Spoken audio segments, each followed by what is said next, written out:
શેઠ સગાડસા ને ચંગાવતી રાણી પ્યાર પુત્ર નું મસ્તક ખાંડી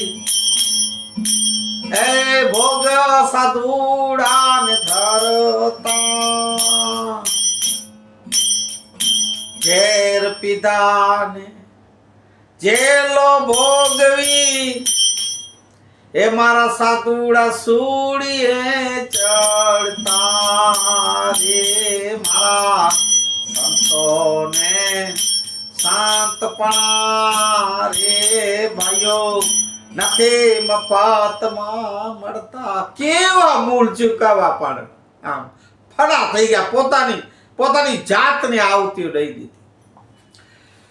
કુટુંબ કબીલાને ભોગ ચડાવી દીધા, દાનમાં દઈ દીધા, પત્નીઓ શીખે દાનમાં દઈ દીધા. તમે સાંભળો તો ખરા.